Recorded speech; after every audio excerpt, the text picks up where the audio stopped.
10%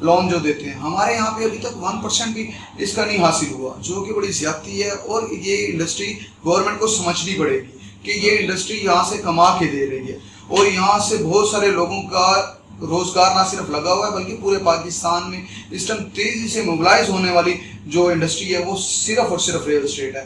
34 associated ہیں. جیسے میں آپ کو بتاؤں, برکس کا کام بہت تیزی سے ہوتا ہے, سیمنٹ کا کام ہوتا ہے, آئرن کا کام ہوتا ہے. یہاں پہ اگر آپ صرف یہ کلر کو دیکھیں, کلر کا کام ہوتا ہے, ووڈ ورک بہت سارا ہوتا ہے. یہاں پہ تار جو الیکٹریسٹی کی جتنی بھی یہاں پہ کیبل نیٹ ورک ہوتا ہے وہ سارا اسی سے ریلیٹڈ ہے.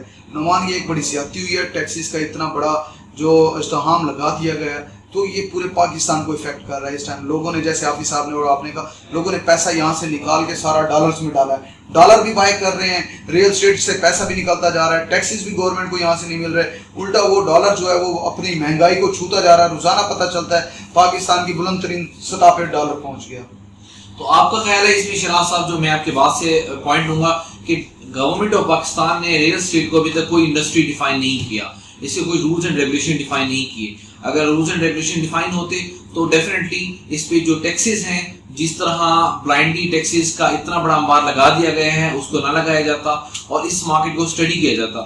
تو اس کے اکارڈنگلی آپ کیا مشورہ دیں گے؟ حافظ صاحب, میں آپ کو چاہوں گا, آپ کا کیا خیال ہے اس کے بارے میں, آپ کیا سجیشنز دیں گے کہ اس انڈسٹری کو دوبارہ بوم لانے کے لیے, یا اگر اس ریل اسٹیٹ سیکٹر کو ایک انڈسٹری بنانے کے لیے کیا اسٹیپس گورنمنٹ کو لینے چاہیے جس کی وجہ سے یہ ایک پروفیٹیبل آرگنائزیشن بن سکے؟ دیکھیے, اس کے اندر بہت شکریہ محمد, اس کے اندر یہ کہ ہمیں جو ٹیکسز کا جو شیڈول ہے اس کو ایک تو ریوائز ہونا چاہیے. ٹیکسز جو پہلے والے تھے وہ لگنے چاہیے. اس سے یہ ہوگا کہ جو اس سے منسلک جو دوسرے ڈپارٹمنٹ ہیں وہاں سے ہمیں ٹیکسز ملنا شروع ہو جائیں گے, اور ڈیلی بیسس پہ جو ٹیکسز ملتے ہیں اس سے گورنمنٹ کو بہت زیادہ فائدہ ہوتا ہے, اور وہ ٹیکسز جو ہے وہ اب گورنمنٹ کو نہیں مل رہے. اور دوسری بات یہ ہے کہ جو ریل اسٹیٹ سے پیسے نکل کے ڈالرز کی طرف جا رہا ہے, ڈالر جو ہے وہ اوپر جا رہا ہے, اس سے مہنگائی پیدا ہو رہی ہے ملک کے اندر, جو ہے وہ معیشت ہماری پوری ڈسٹرب ہو رہی ہے. تو اس سے یہ ہے کہ وہ ڈالر ہمارا نیچے آئے گا.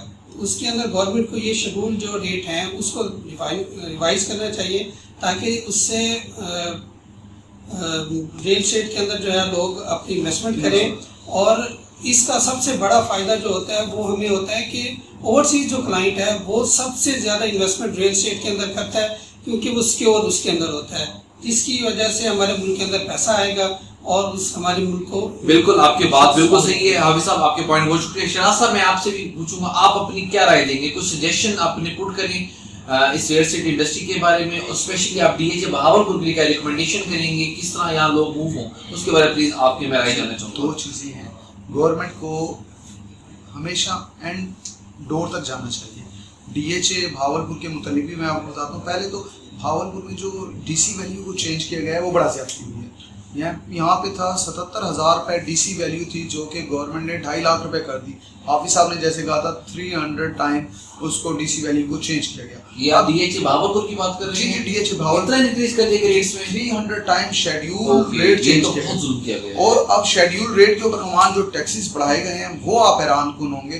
پہلے 77,000 روپے میں ایک ٹیکس ہوتا تھا 1%, فائلر جو ہوتا تھا وہ ٹیکس پے کرتا تھا, ایڈوانس ٹیکس کی صورت میں 7700 پے کرتا تھا غالباً. تو اب جا کے وہ پے کرے گا نعمان, 50 لاکھ کا پلاٹ ہوا ہے, 2% ٹیکس لگے تو اس کے اوپر وہ جا کے 1 لاکھ روپے وہ پے کرے گا. اسی طرح نان فائلر کو آپ نے ایڈوانس ٹیکس 7% لگا دیا. اب 50 لاکھ پہ 7% دیں تو 3.5 لاکھ روپے نعمان. سب سے پہلے ہم گورنمنٹ کو کہیں گے کہ جناب آپ یہاں پہ اینڈ ڈور تک آئیں. ڈی ایچ اے کے 3 سیکٹر ڈیولپ ہوئے ہیں, A B C. D H A نے ادھر تو یہی ریٹ 2.5 لاکھ روپے پر مرلہ رکھا ہوا ہے. جو نان ڈیولپ سیکٹر ہیں, جہاں پہ ابھی ایگری فیلڈس ہیں, وہاں پہ لوگوں کو ایگریکلچر ٹیکس لگنا چاہیے جو کہ non development. D H A جیسے جیسے ڈیولپ ہوگا آپ لگاتے جائیں. وہاں پہ بھی آپ نے وہی ریٹ کر دیا, آپ نے یہاں پہ برابر کر دیا. یہ زیادتی ہوئی ہے. 77,000 روپے ڈی سی ویلیو کے اوپر 10% آپ کا اینول انکریز ہوتا ہے, آپ اینول انکریز کرتے ہیں.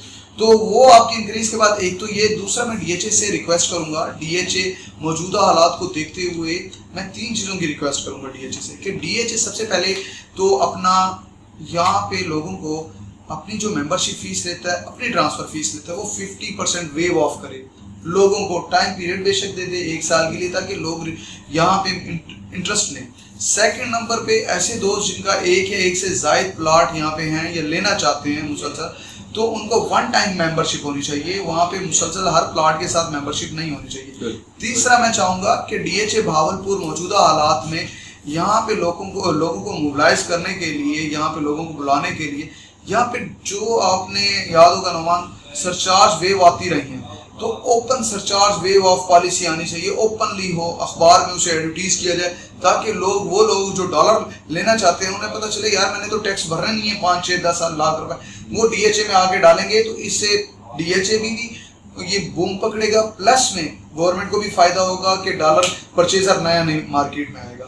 میں آپ کی بات سے, آپ دونوں ہمارے جو کولیگز ہیں آپ کا بہت شکریہ, آپ نے اپنی قیمتی رائے دی, ہمارے آڈینس کو بھی قیمتی رائے دی, ہمارے ویورز کو کہ ان کو سمجھنا پڑے گا کہ ہم نے انویسٹمنٹ کس طرح کرنی ہے, ہم نے ملک کی بہتری کے لیے کس طرح کام کرنا ہے. اور جو آپ نے بات کی آپ دونوں صاحبان نے کہ اس ریئل اسٹیٹ سیکٹر کو ایک انڈسٹری ڈیفائن کیا جانا چاہیے, اس میں اس کے ٹیکسز شیڈولز کے بارے میں دیکھنا چاہیے, اور اسپیشلی آپ نے جو مشورہ دیا ڈی ایچ اے بھاولپور کے اکارڈنگلی کہ ممبرشپ کرنی چاہیے ون ٹائم, اس کے علاوہ جو سرچارج لیول پالیسی ہیں, کیونکہ یہ مارکیٹ بوسٹ تب ہوگی جب یہاں پہ ہمارے کلائنٹ کا انٹرسٹ ہوگا. اور جیسے آپ نے کہا کہ اے بی اور سی جو اس ٹائم ڈیولپ سیکٹر ہیں وہاں پہ گھر بن رہے ہیں, اور وہاں پہ تو آپ وہ لگائے, لیکن جو ایگری ایریاز ہیں جہاں پہ ڈیولپر نہیں وہاں پہ ٹیکسز ہمیں دیکھنے پڑیں گے. تو اس کے ساتھ ہی ہم ان سجیشن کے ساتھ انشاءاللہ ہم آپ سے رخصت چاہتے ہیں, اور ہم امید کرتے ہیں کہ انشاءاللہ نیکسٹ ٹائم ایک اور اچھے ٹاپک کے ساتھ, ایک اور اچھی ڈسکشن کے ساتھ آپ کے ساتھ حاضر ہوں گے, اور گائے بگائے آپ کو آگاہ کرتے رہیں گے کس طرح آپ لوگ انویسٹمنٹ کر سکتے ہیں, کس طرح آپ لوگ ریئل اسٹیٹ انڈسٹری میں رہتے ہوئے اپنے آپ کو فائدہ پہنچا سکتے ہیں. السلام علیکم.